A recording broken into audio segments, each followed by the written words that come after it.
One of humans' wishes is to create a time machine so we can go to different times in history. Let's think that we have a time machine and we can travel to the past. If you've seen our video about the Dark Ages, you're kind of familiar with the Middle Ages. Just think we're gonna go back to the Middle Ages. So let's say we go back to the Middle Ages. What kind of a situation are we gonna be in? Most likely, we're gonna be a slave. Let's not be a slave. The next option is gonna be a villain, or basically a peasant. A peasant that has a small land and he and his family have to work on it. And the only income is that land. But don't think that they own that land. The land is for the leaders. Who are the leaders? The ones with the most power. You only work on this day and night and get a little bit of money and food.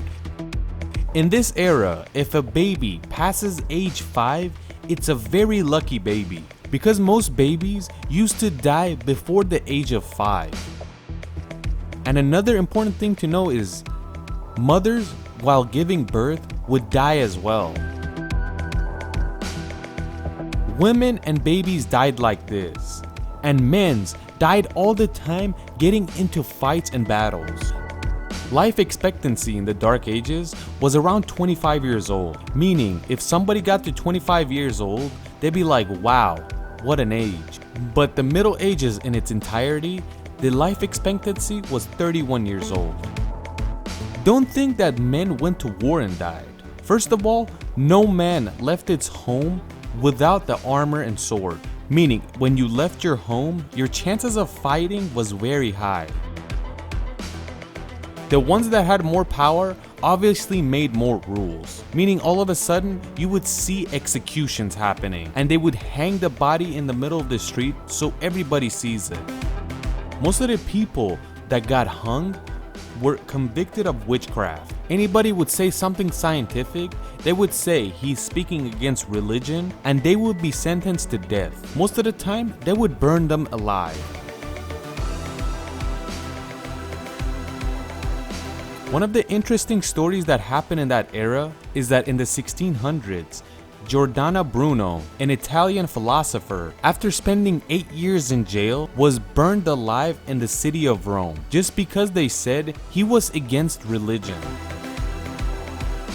They say when Bruno was locked up and there was firewood all around him and they were waiting to light it on fire, he was pretty calm about it and he accepted that he will die soon. But all of a sudden, something happens. An old lady has a piece of wood in her hand and drops it in the pile of wood, and while she throws it, she gives a prayer. Bruno gets very upset, like what she did burned him even more than the actual fire. He yells and tells the old lady, "Damn you and this faith," and this saying is still in history. But let's continue with life in the Middle Ages.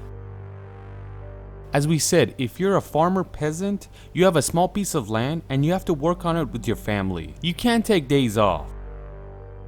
If you have a boy, whenever he turns 7, he has to help you on the land.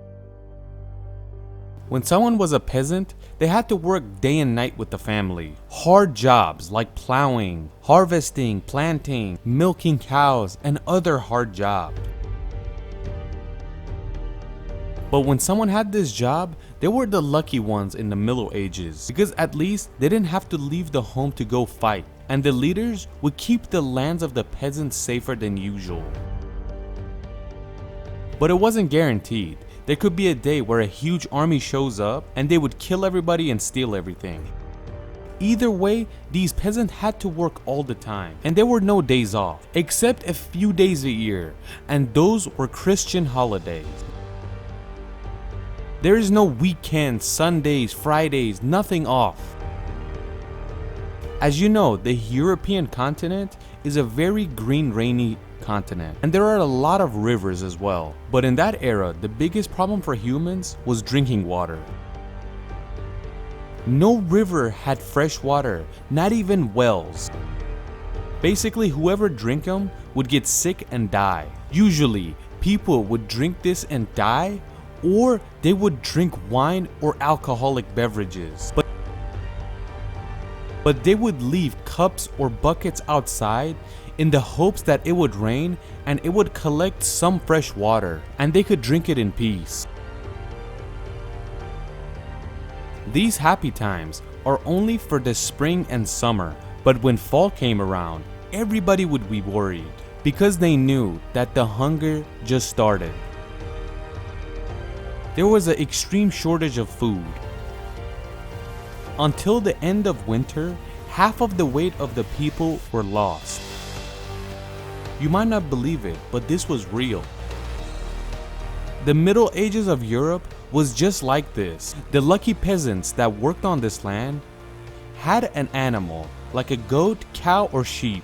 When they had these animals, they would take care of it like it's their own baby. And that was because they didn't want it to get sick. Because when it's alive, it's gonna give them a good amount of dairy and milk. But if it dies, everything is over. And pretty much replacing it was impossible.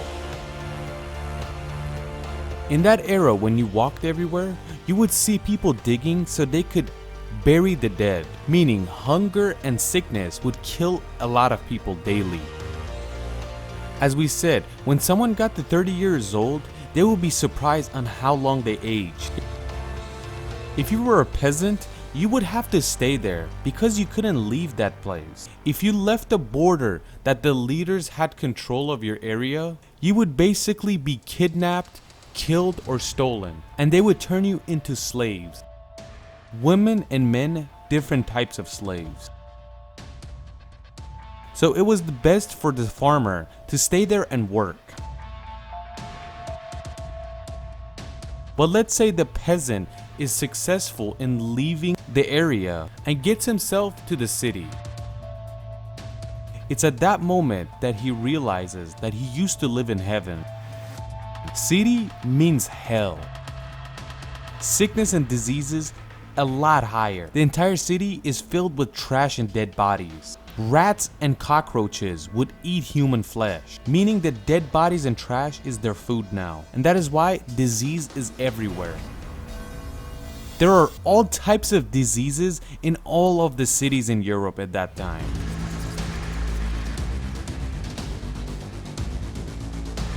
As you guys know, during the Middle Ages, one of the deadliest diseases, meaning Black Death, was taking place. And it even went to Asia and North Africa. This disease killed 200 million people off the face of the earth. And this deserves its own video. If one of your family members would get sick, there was no hope for the doctor because religion found the cure. In that era, you had to go to church and ask for them to pray for you. If diseases didn't kill you and you stayed in the city, sooner than later, a huge army would show up and do as they do. If you're a man, they would most likely kill you. Women and children were used for slaves. The more we talk about the Middle Ages, it doesn't end. If we're gonna talk about the issues of the rules, diseases, people, ideologies, we're gonna need a 2-hour clip. Middle Ages started from the 5th century and it went all the way to the 15th century, an era that was just like hell. Even though the Middle Ages stopped, but the Catholic Church still had all the power. Until the 17th century and 18th century some places. And that's basically when the church starts losing its power. In that era, if you spoke against religion a little bit, they wouldn't set you on fire. But people were really scared still. Like for example, when Charles Darwin gave the idea of evolution, he even said that me saying all of this, it's like I'm confessing to murder, and there's a high chance that they could kill me. But since he was in England and the Catholic Church didn't have any power in England anymore, he got a pass and stayed alive. In your opinion, what led to Europe to being so successful after all that? Please comment.